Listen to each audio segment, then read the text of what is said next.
Intertexte, Nine d'Ourso, un podcast animé par Arthur Segar.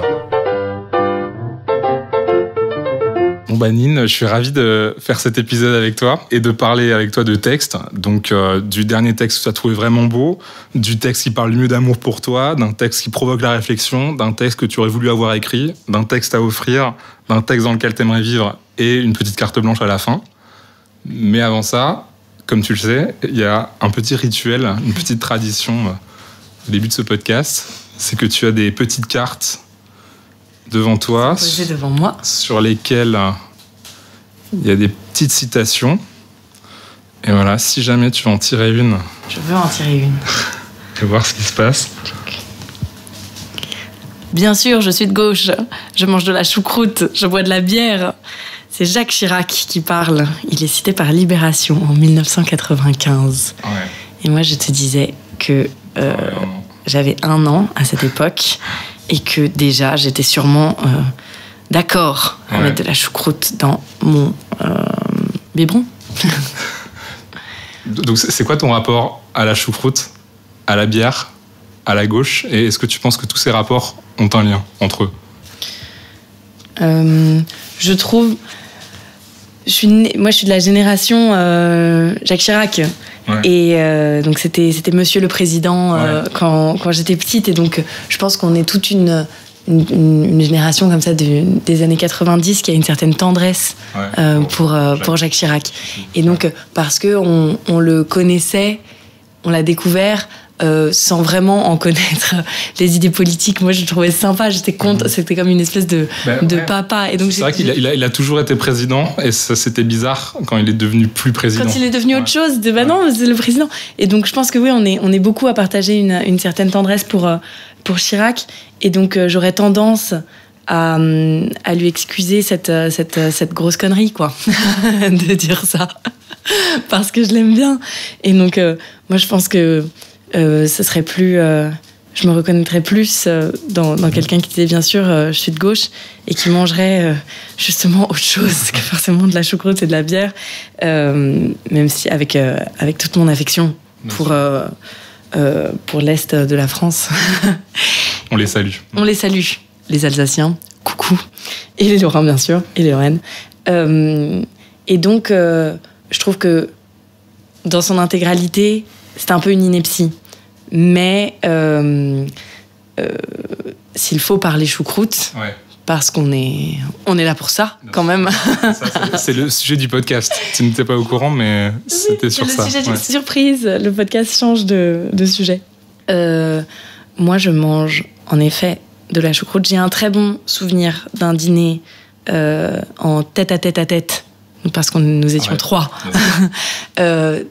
Très tard, un soir, avec ma mère et ma sœur, sortant du Cinoche. Et je me rappelle pas du tout de ce qu'on était allés voir, mais je me rappelle qu'il était très tard, notamment pour des enfants. Enfin, il était peut-être 22h30, quoi.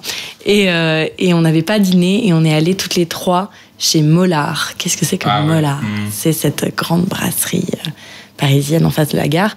Et donc, on s'est retrouvés toutes les 3 chez Mollard à manger de la choucroute à une heure qui, pour moi, était le milieu de la nuit, et c'était le paradis.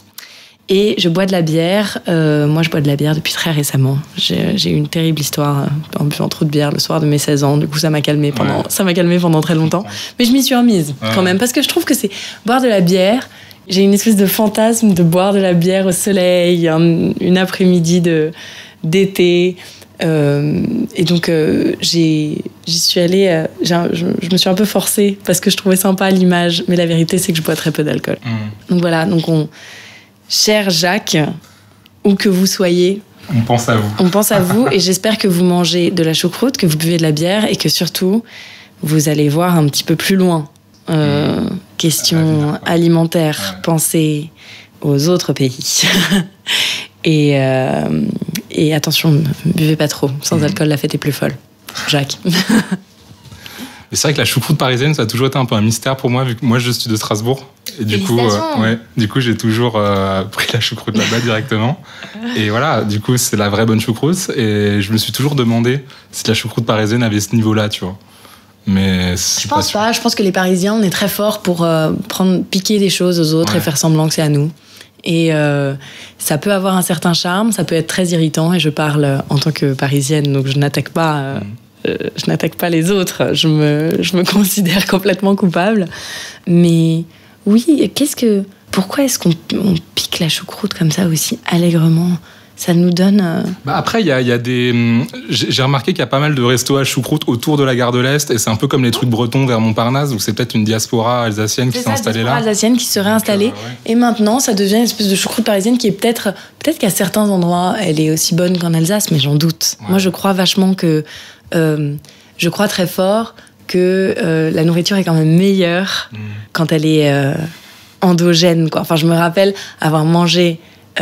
une tome de brebis incroyable au milieu des montagnes dans le sud de la France avec les brebis qui étaient vraiment juste à côté et donc on avait l'impression que la tome sortait directement de la brebis et c'était la meilleure tome de ma vie et je suis sûre que si je l'avais mangée dans le 20e arrondissement à Paris, elle aurait été pas mal, elle aurait été super.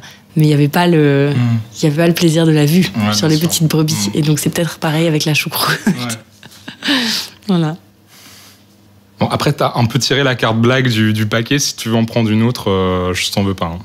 Écoute, moi, je suis pas déprimée de ce que j'ai raconté, mais si tu veux, je peux en tirer une. Mais moi, c'est toi qui vois. Mais si, avec plaisir. Elles sont super, tes petites cartes.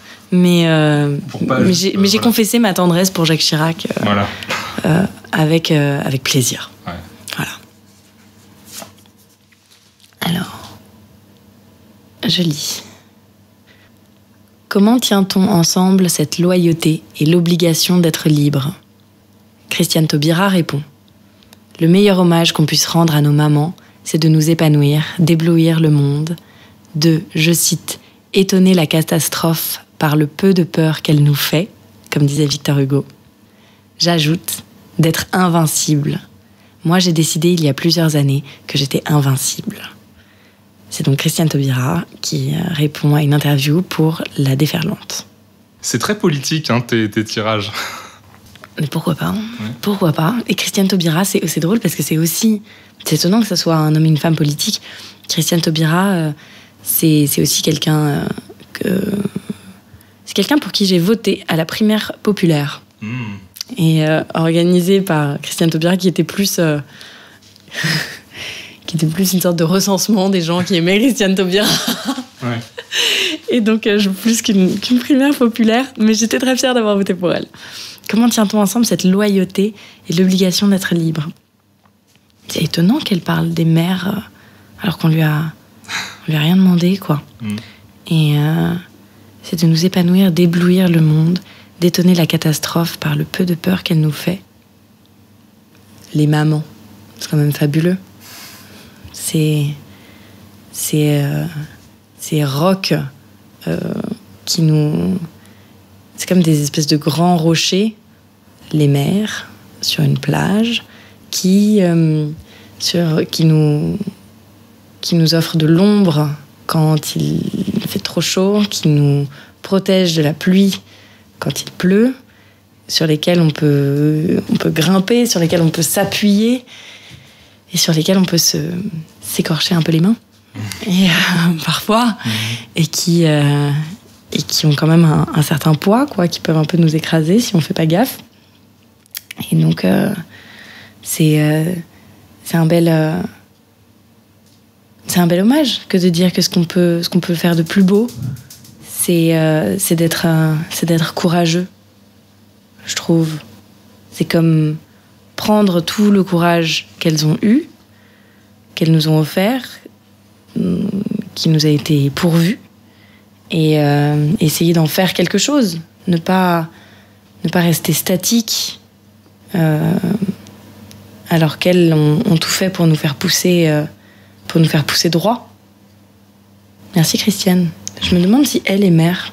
Elle a des enfants, Christiane Taubira ? On n'en a aucune idée, non ? Ce serait intéressant d'aller voir. Ouais, c'est vrai. Mais qu'est-ce qu'ils font, vos enfants, Christiane Taubira ? Non, c'est vrai. Et étonner la catastrophe par le peu de peur qu'elle nous fait. Être un petit... Qu'est-ce que j'ai ? j'ai dans ma bibliothèque posé, encadré dans un petit cadre bleu, un conte pour enfants qui s'appelle L'histoire d'un bébé vraiment minuscule. Et derrière, il y a marqué L'histoire d'un petit oignon vraiment très ambitieux. Et donc c'était tu t'identifies à cet oignon très ambitieux? Je sais pas si je suis très ambitieuse, mais j'aime bien l'idée d'être un petit oignon. Et un petit oignon vraiment très ambitieux, c'est pas un adjectif que j'aime beaucoup. Mais pour un oignon, finalement. Pour un oignon, je trouve ça super. Et donc peut-être que Christiane Taubira, qui aime tellement les citations, c'est une femme extrêmement lettrée. Je sais pas ce qu'elle penserait de cette citation, l'histoire d'un petit oignon vraiment très c'est une association intéressante. Donc. La pauvre, elle cite Victor Hugo et moi je lui réponds l'oignon ambitieux. Nine, c'est quoi le dernier texte que tu as trouvé vraiment beau? Eh bien, il se trouve, par chance, que c'est le dernier texte que j'ai lu.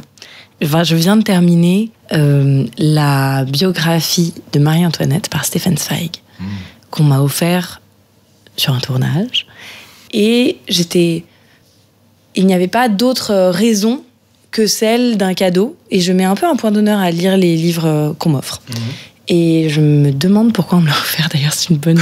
c'est très étonnant. Et j'ai été éblouie. Complètement. Stefan Zweig, je l'avais pas lu depuis longtemps. Moi, Le Monde d'hier, c'est vraiment un de mes livres préférés. Et là, il arrive à associer comme un orfèvre la précision de l'histoire. Mais comment il a toutes ces connaissances et comment est-ce qu'il a réussi à en écrire 10 des biographies? Donc c'est pas l'œuvre d'une vie, quoi. Il a été extrêmement prolifique. Comment il arrive à associer la précision de l'histoire avec une espèce de fougue romanesque.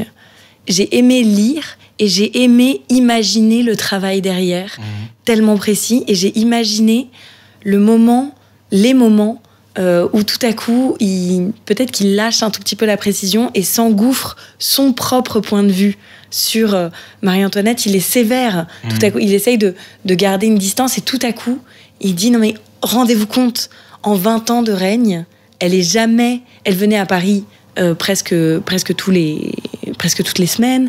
Elle allait à l'opéra, elle allait au jeu, elle allait rencontrer plein de gens. Hein. Pas une fois elle est rentrée dans une maison bourgeoise, pas une fois elle est allée visiter un hôpital, pas une fois elle est rentrée dans une boulangerie. Parce qu'après, le pain, elle a eu quelques petites maladresses.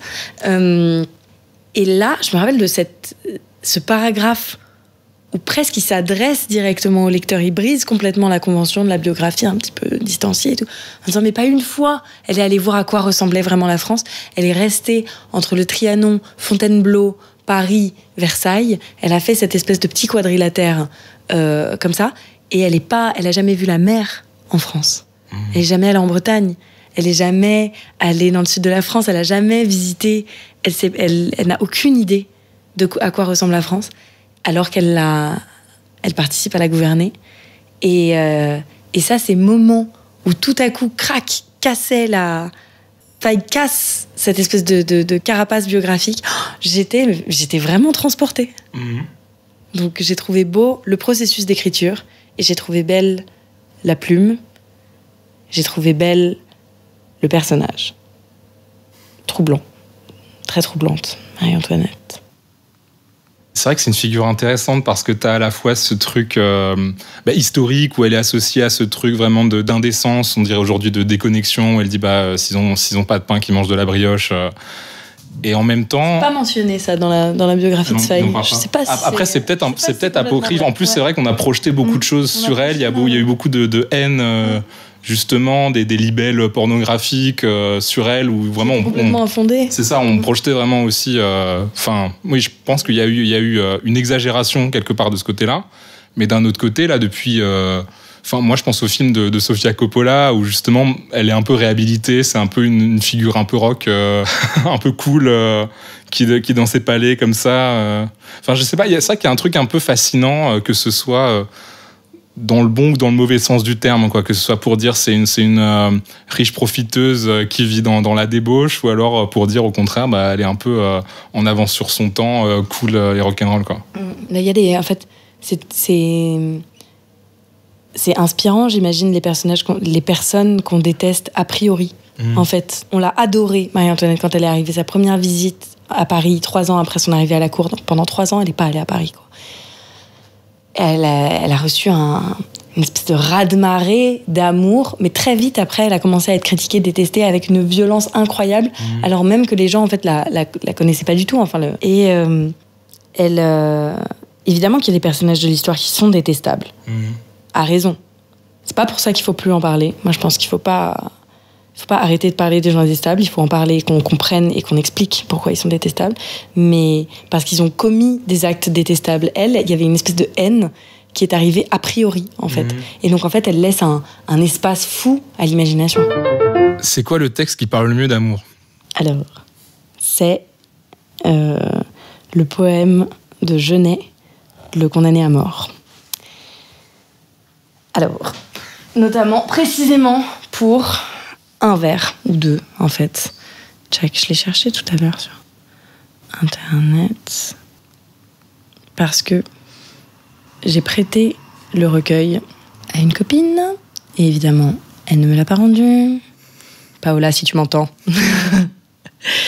Tac, tac, tac, tac, voilà.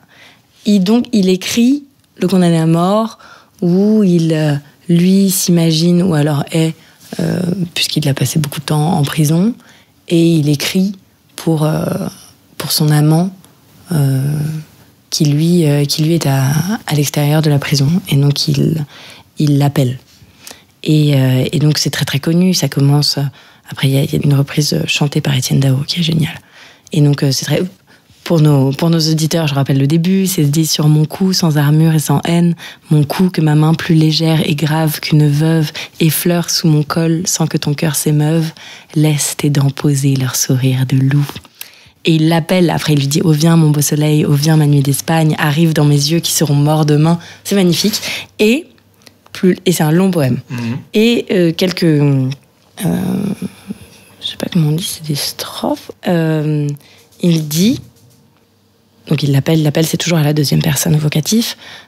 Oh, traverse les murs, s'il le faut, marche au bord des toits, des océans, couvre-toi de lumière, use de la menace, use de la prière, mais viens, ô ma frégate, 1 heure avant ma mort. Et je me rappelle, adolescente, avoir lu use de la menace, use de la prière, mais viens, ô ma frégate, 1 heure avant ma mort. Et je me dis, il l'appelle ma frégate. Il a tout compris. Et donc, il y a quelque chose de fabuleux parce que, évidemment, nous ne sommes pas tous en prison, nous ne sommes pas tous, Dieu soit loué, condamnés à mort, mais on a tous, ou en tout cas beaucoup, je pense, à part les gens aromantiques, que l'on salue. Que l'on salue. Beaucoup de nous, en tout cas, ont été amoureux de quelqu'un qui n'était pas là. Et qui est dehors, et nous, on est ici. Et donc, mais viens... Oh ma frégate, 1 heure avant ma mort, c'est tellement énorme, la puissance de ce vers me tue, quoi. Non, mais bien sûr. Et je me dis, l'appeler ma frégate, c'est tellement de poids, c'est tellement monumental, une espèce d'énorme bateau, et en même temps une espèce d'espoir d'avenir, de départ. Il y a tout l'imaginaire de tous les marins dessus qui est qui évidemment pour Genet est très prépondérant. Et on peut pas imaginer un bateau sans son ancre. Qu'est-ce qui l'empêche ? Qu'est-ce qui reste ici ? Qu'est-ce qui part là-bas ? Mais je trouve que en un vers, cet appel à l'être aimé catalyse tellement de choses. On peut sûrement faire mieux. Après, en poésie, je sais pas si on peut vraiment dire ça c'est mieux que ça c'est mieux, c'est quoi. Mais je sais pas si on peut parler de niveau. Mais là, des années après l'avoir lu pour la première fois, ça me bouleverse tout autant. Et même plus encore. Parce que les expériences heureuses, malheureuses, amoureuses en tout cas, rajoutent encore au poids de cette frégate. Voilà. Super, très belle réponse. Petit point de vocabulaire, frégate, c'est quel genre de... Je suis un peu curieux de... Attends, je vais juste faire une mini... Que dirait le... C'est rien. Attends. Au départ, c'est comme ça qu'on appelait un bateau, un navire de guerre. En fait. Ouais, d'accord. Et après, hop là. Et donc, oui, c'est des... Ah oui, c'est ça. Donc, en fait, nanani. Ouais, alors, historiquement, bâtiment de guerre à 3 mâts, extrêmement rapide, de taille intermédiaire entre la corvette et le vaisseau de ligne. Armé d'une seule batterie couverte, ne comportant pas plus de 60 canons. Donc, c'est un peu souple quand même, tu vois. C'est un peu plus... Oui, c'est pas un bateau de croisière, quoi. Ouais. Mais en même sexy, temps, du coup, ça rajoute... C'est super sexy. Ça rajoute... C'est une espèce... Enfin, je pense pas qu'il faille rendre sexy l'univers de la guerre en général. Absolument pas. Mais on est bien d'accord. Mais s'il fallait y avoir... S'il devait y avoir un bateau sexy, c'est sans doute la frégate. Voilà. Mais oui, c'est un bateau léger. Et après c'est ce qu'il lui dit à son amant. Il lui demande d'être léger.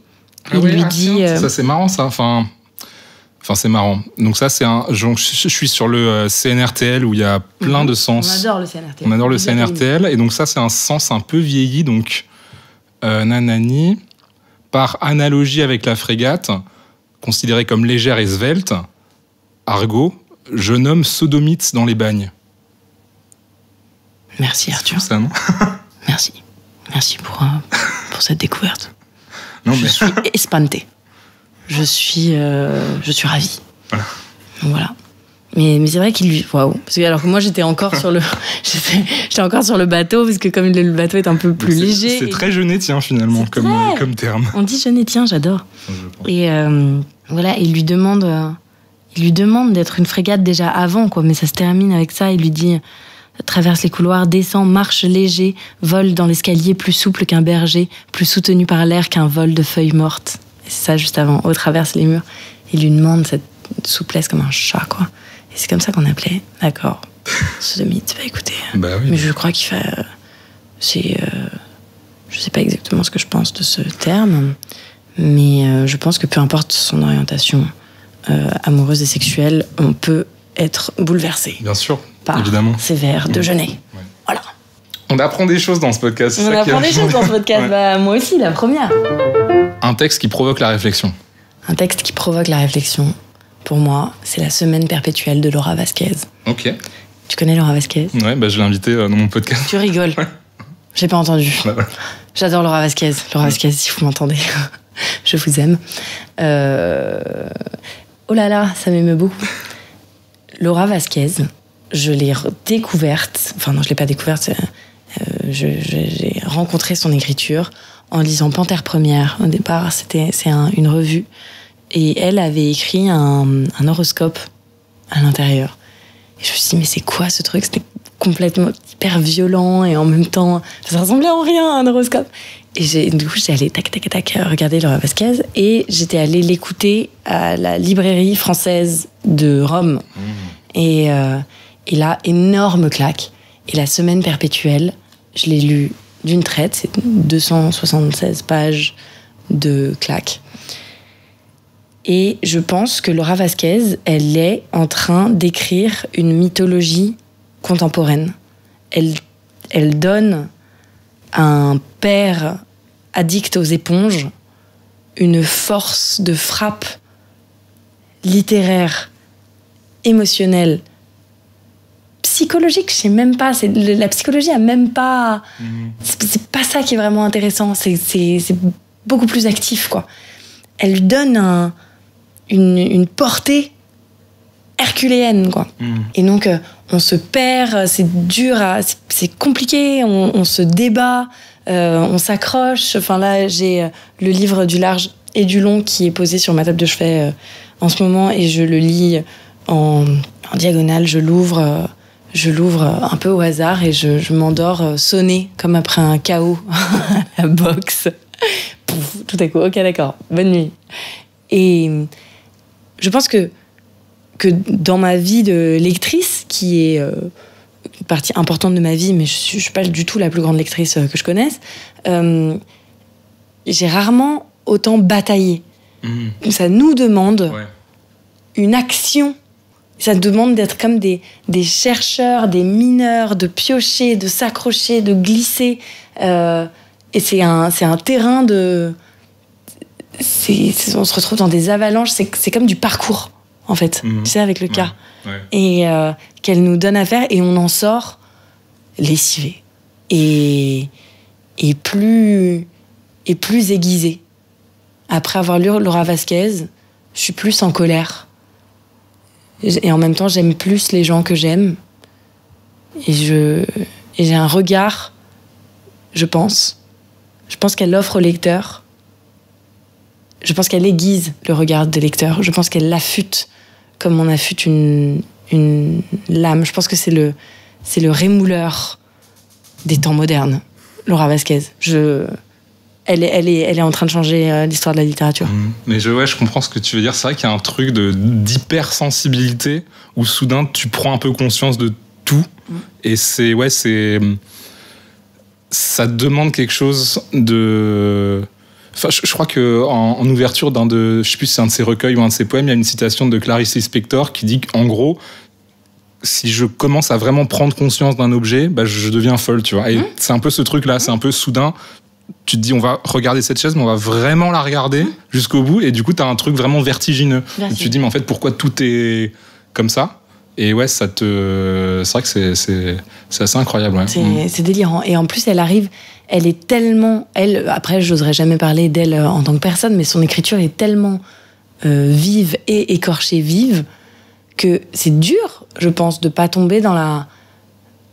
Elle tombe jamais dans la mièvrerie, elle tombe jamais dans la minauderie, elle est sèche, quoi. Et en même temps, elle donne tellement à manger. Enfin, j'ai rarement vu... j'ai l'impression de me prendre un coup d'os sur la tête. Ouais. Un os sec et dur. Ouais. Et qui fait marcher plus droit. Un texte que tu aurais voulu avoir écrit ? Eh ben, je suis pas écrivain. Je suis pas écrivaine.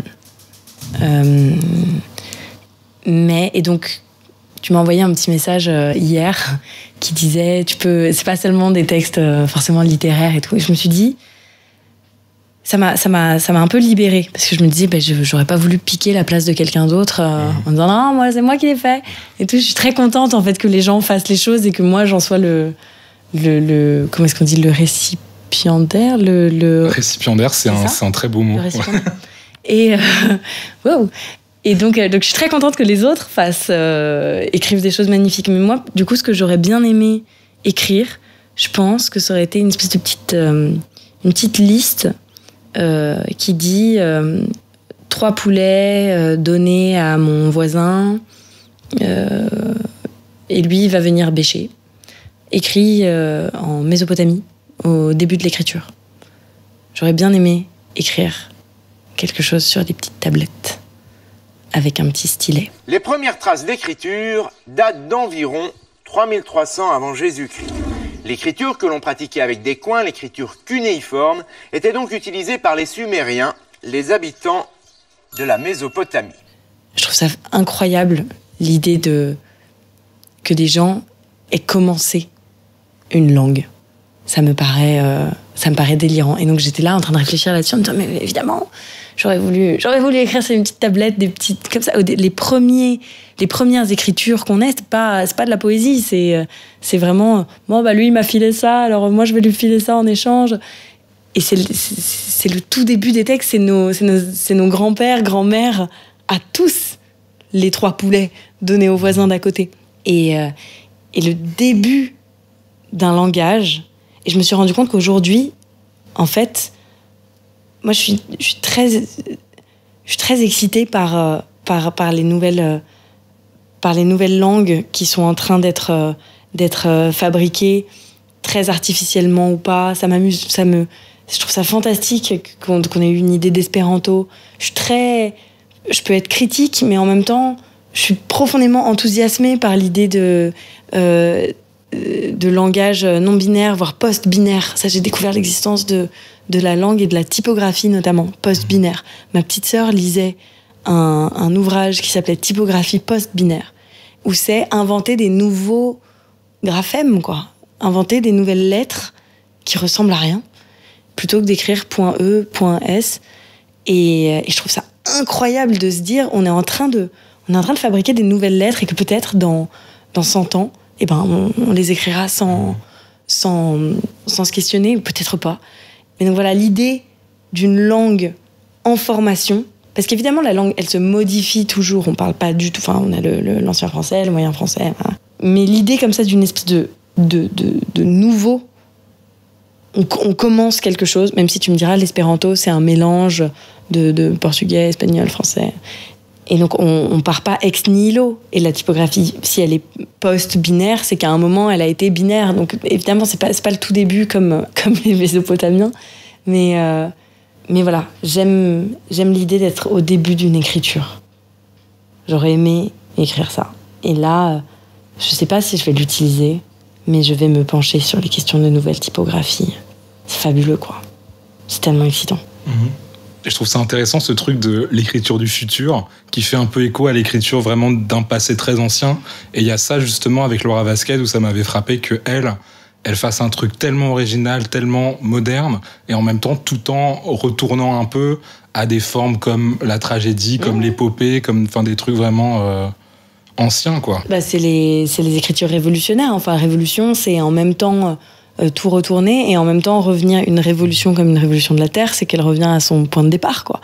Et donc, ça, c'est fabuleux quand... Enfin, je sais pas, il y a Aimé Césaire, quand il débloque la langue, quand il la casse pour l'ouvrir et l'agrandir fois 1000, c'est parce qu'il la connaît tellement bien. C'est la langue qu'il considère comme étant une langue d'oppresseur, il la connaît, il la prend, il l'embrasse, il la digère et il l'éclate. C'est pas qu'il arrive de l'extérieur en disant je vais te casser, toi, mauvaise langue. Pas du tout. Et Laura Vasquez, il y a ça aussi, c'est que je doute pas une seconde que ce soit une lectrice précise, fine, d'écriture extra classique. Et ça, peut-être que je me gourre. Un texte qui provoque la réflexion. Les aveux de Saint-Augustin. Il y a beaucoup de réflexions de Saint-Augustin qui sont assez vertigineuses, et à la fois, il y a vraiment une sorte de rigueur dans la réflexion et dans l'argumentation. Il y a presque quelque chose de mathématique. Ça donne aussi une grande netteté aux phrases. Alors, la carte blanche, donc là, j'ai dû choisir un texte sans question. Ouais. Et j'ai choisi La vie de Néron de Suétone. Ouais. Chaque phrase est une flèche. Très claire. C'est une écriture limpide. C'est un peu idéal. J'aimerais un jour écrire quelque chose comme ça. Quelque chose de court, hyper vif, où rien ne déborde, et où tout est clair, flambant. On prend n'importe quelle phrase là de la vie de Néron de Suétone. C'est éclatant. Mais je vois pas comment est-ce qu'elle peut être aussi novatrice si elle n'a pas des bases exceptionnellement solides en termes de littérature, enfin en tant que lectrice. Tu voudrais commander des poulets finalement à ton voisin et bêcher en échange, quoi. Ouais, c'est un peu un but de vie. C'est vrai que ça avait l'air plus simple de juste faire ça. Je sais pas comment, mais je pense qu'on devrait tous se calmer, aller bêcher un bon coup. Ouais. Et après, on se remet à discuter. Un texte à offrir. Très simple, tu l'as derrière toi. Attends, je me retourne. Tends le bras, posé voilà, à l'horizontale, juste au-dessus. Voilà. Tac. Je vous présente, chers auditeurs, Même le bruit de la nuit a changé. Écrit par une jeune autrice qui s'appelle Violette Dourceau. C'est marrant, ça me dit quelque chose ce nom, mais je ne peux pas dire quoi. Et ouais, elle me disait quelque chose aussi, c'est pour ça que je l'ai acheté. Violette Dourceau n'est autre donc que ma petite sœur, qui a maintenant, là derrière il y a marqué Violette Dourceau à 23 ans, Même le bruit de la nuit a changé, son premier roman. Maintenant elle en a 24, mais Même le bruit de la nuit a changé est toujours son premier roman. Elle est en train d'en écrire un autre, j'espère.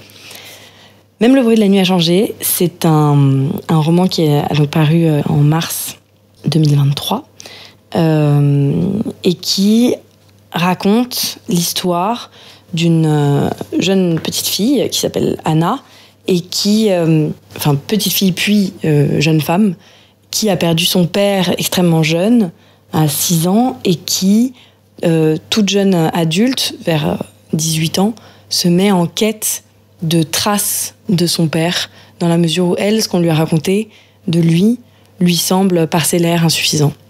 Et donc elle part notamment en Italie, rencontrer les gens qui ont connu son père. Elle part un peu armée d'un petit agenda et d'un répertoire où elle retrouve des noms.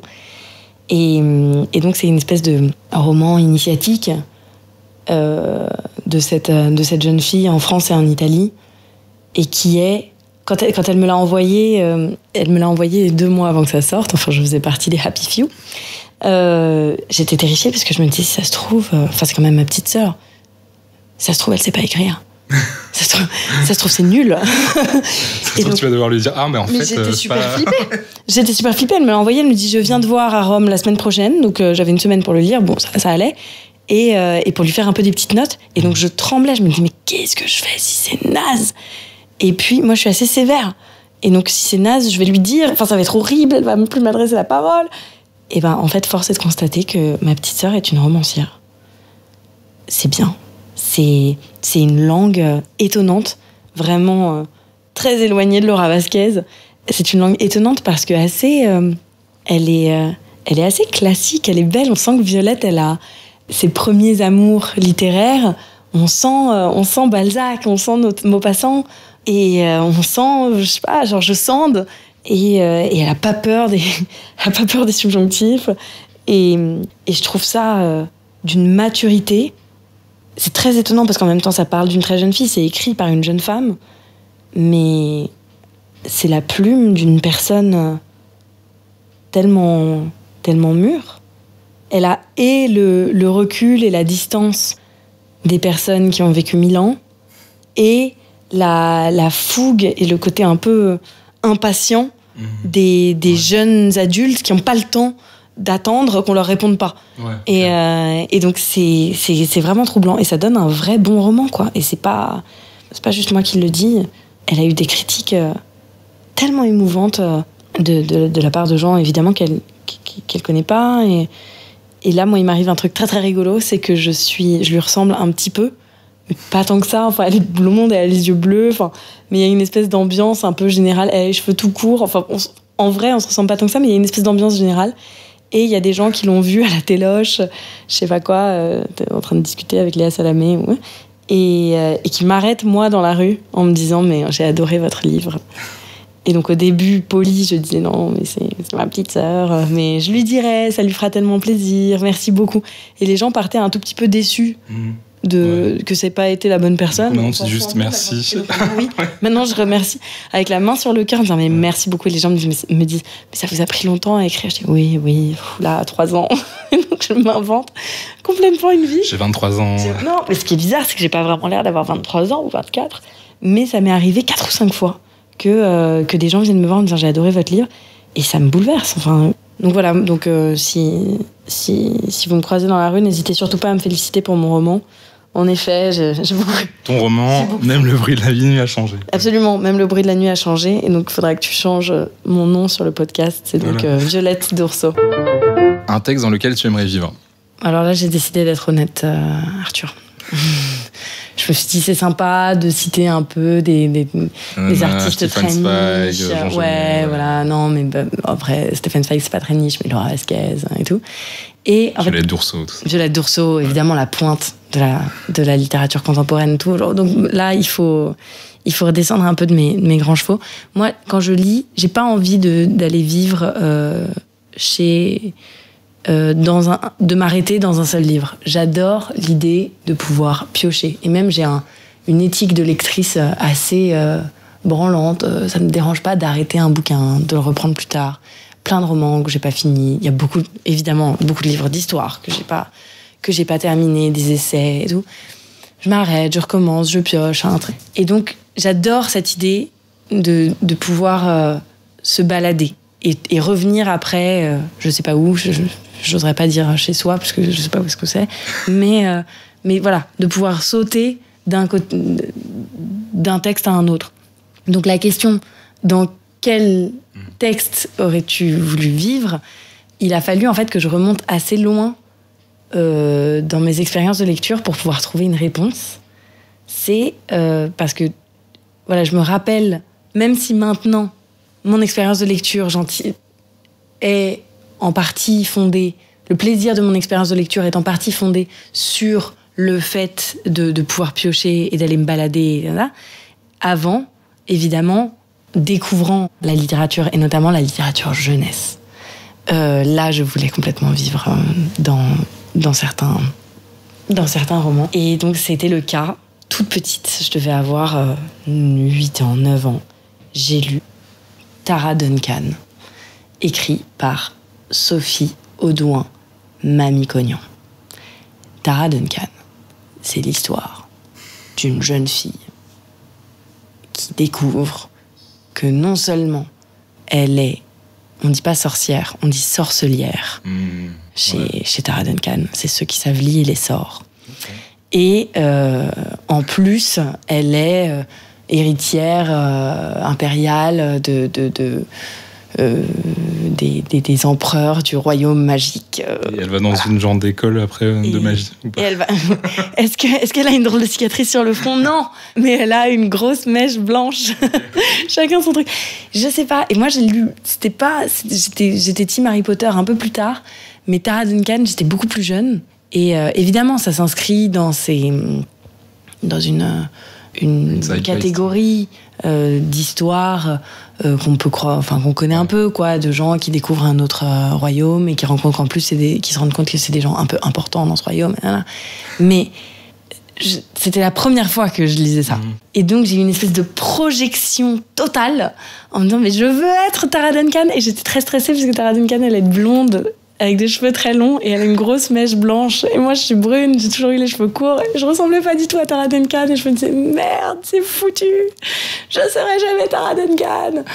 Et si elle arrive, ça m'a tellement marqué que je me rappelle 20 ans plus tard, 20 ans plus tard, presque un peu plus que 20 ans plus tard, qu'elle a une espèce de maître qui est un vieux sorcelier / dragon qui s'appelle Maître Shem, et son vrai nom à Maître Shem, c'est Maître Shem Nashaovi Rodantrachivu. Et Shem Nashaovi Rodantrachivu, mais c'est resté dans ma bouche. C'est fou quand même qu'on ait des souvenirs de langue tellement précis. Ma langue ne fourchera pas sur Shem Nashaovi Rodantrachivu, quoi. Et donc c'est le Maître Shem, et donc ça s'est comme tatoué à l'intérieur. Et au départ, c'était une trilogie. Peut-être qu'après, j'ai grandi et qu'elle en a écrit d'autres, mais à mon époque, il n'y en avait que 3. Et je les dévorais, je les apprenais par cœur.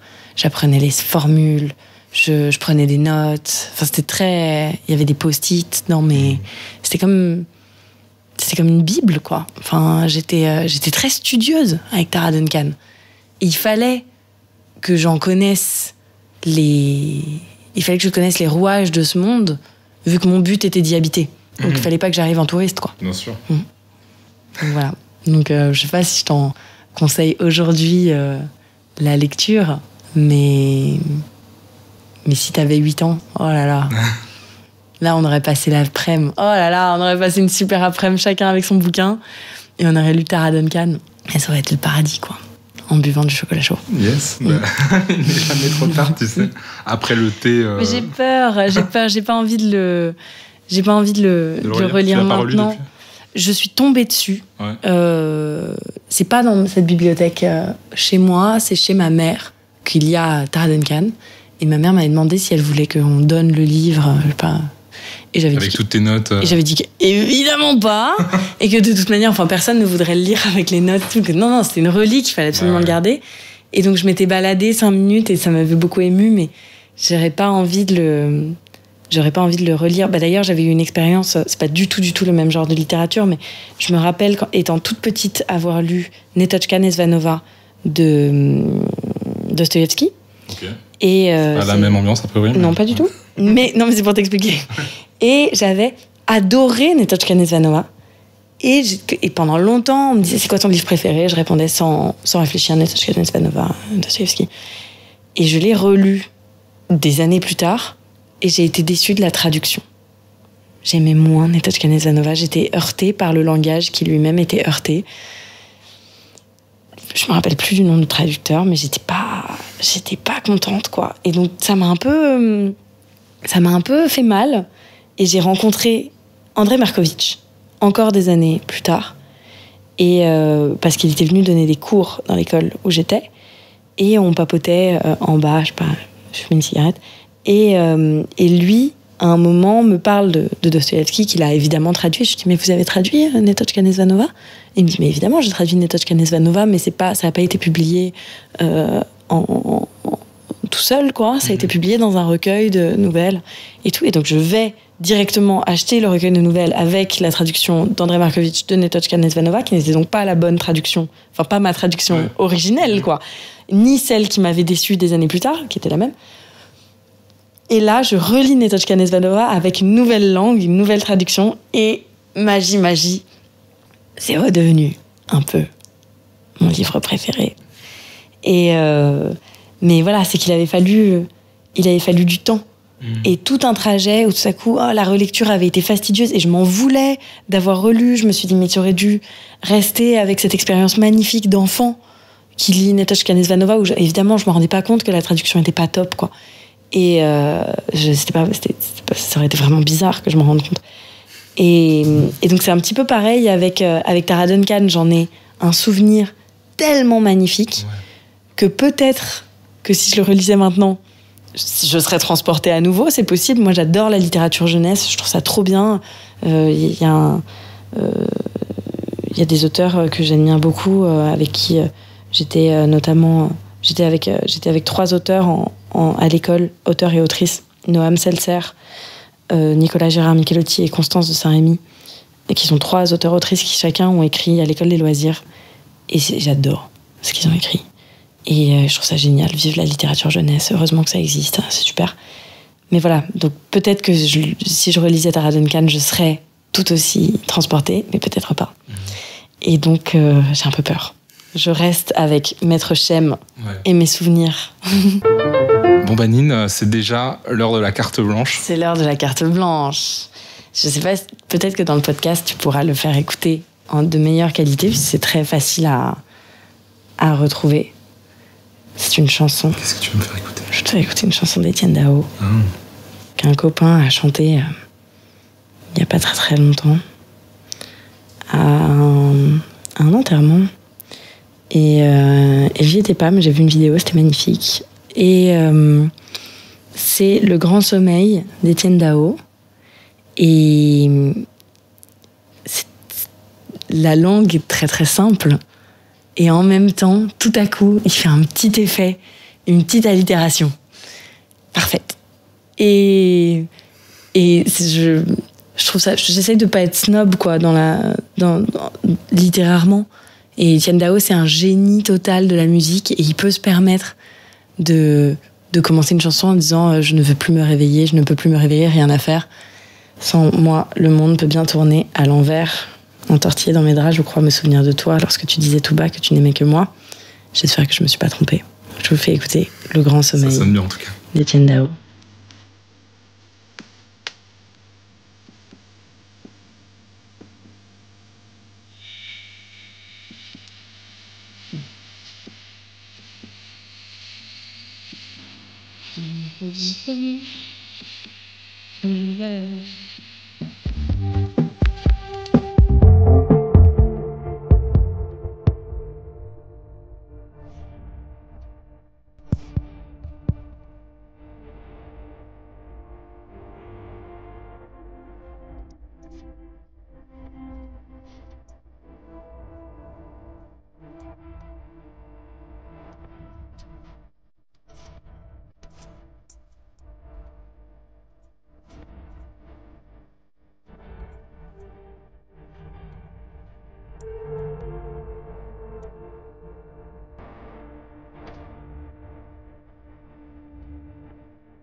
Là, c'est tellement simple. Attends, écoute. Je bleu, un film en bleu que je trivais dans tes yeux. Et c'est... Et là, il cherche une rime avec moi, du coup, il dit toi. Comme ça, c'est avec toi. Ah oui. Mais voilà. Ouais, bah oui. Et donc, Étienne Dao, c'est vraiment une idée très lambda que de dire ça, mais les super talentueux, ils peuvent se permettre de faire tout simple, quoi. Et là, lui, il est là, on a l'impression qu'il est un peu dans son canapé, en train de dire tout ce qui se passe au dehors m'indiffère. Mais en même temps, je pense que c'est un classique, quoi. Enfin, je sais pas quoi, il traverse les époques, il a dû faire ça au milieu des années 80. Et aujourd'hui, je sais pas, on te fait écouter, à mon avis, à n'importe qui dont l'amoureux ou l'amoureuse vient de partir du canapé. Ouais. Et on est beaucoup, je pense, à avoir déjà sniffé des oreillers, quoi. Mais c'est vrai que Dao, il est fort pour capter ce sentiment-là, tu vois. Oui, il est trop fort. Et moi, j'ai longtemps, je pense que je suis toujours obsédé par retomber pour la France. Mais j'aurais vraiment complètement pu te le mettre. Ouais. Voilà, c'est vraiment... Et ouais, pareil, la simplicité de l'écriture, mais qui capte d'une façon hyper originale, en fait, un truc. Et ce truc, en fait, quand même hyper remuant, un peu, t'as envie de danser pop, et hyper mélancolique en même temps. Ouais. Non, c'est ça, c'est qu'il a une espèce de distance où, en fait, il est toujours un peu... comme s'il était un peu en arrière, quoi, dans un canapé. Et donc, c'est comme s'il y avait de l'espace entre son micro et lui. Ouais. Et... comme s'il pensait... Ouais, j'essaye de te limiter. Comme s'il était là en train de chanter, mais qu'il pensait un peu à autre chose. Ouais. Et donc, en fait, dans cet espace, on peut mettre tellement de choses. C'était pas comme s'il était là en train de parler à son micro, en train de dire « Oh, il m'arrive des trucs horribles. » Et tout, où en fait, c'est... je vois. Où en fait, on se dit « Bon, mec, règle tes problèmes. » Il y a plein de chanteurs comme ça qui sont très bien, c'est super et tout, mais... J'ai pas de place dans le truc. T'étais là en train de gober ton micro, je te connais pas et tu veux pas me connaître non plus. Alors que lui, il met comme ça. Il est un peu détaché et donc il nous invite, quoi. Il dit ouais, voilà, moi c'est ça que j'ai senti. Du coup peut-être que vous l'avez senti aussi. Oui, je trouve ça important quand que ce soit pour un texte, pour une chanson, pour écrire, je pense que c'est dans la légère distance avec l'objet sur lequel on travaille, un tout petit flegme, un petit pas de côté, petit truc pop. Que se niche l'humour et par l'humour le petit trait d'intelligence, quoi. Je pense que quand on a trop le nez sur quelque chose, on voit plus rien. C'est la lettre volée d'Edgar Allan Poe, tu sais, où il a une lettre très importante, enfin c'est une nouvelle, il cherche partout sa lettre, et les grosses crises de panique, tachycardie, je vais mourir, et je crois qu'à la fin le mec se suicide ou quoi, et en fait la lettre était juste posée devant ses yeux. S'il avait juste fait un petit pas de côté, un peu de recul, il aurait vu.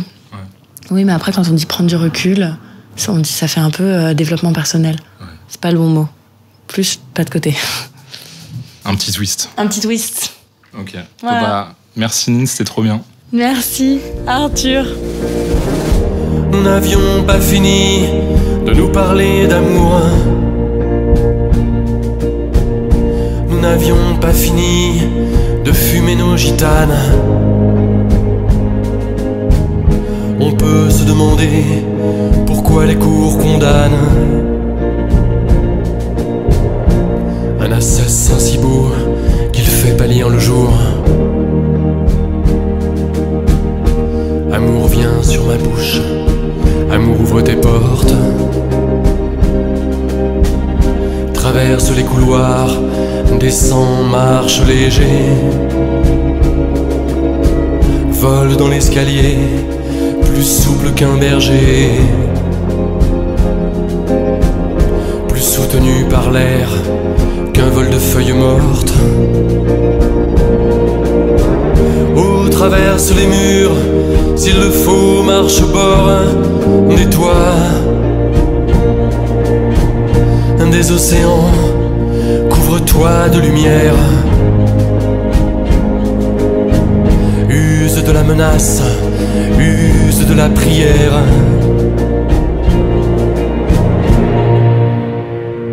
Mais viens, ô ma frégate, une heure avant ma mort.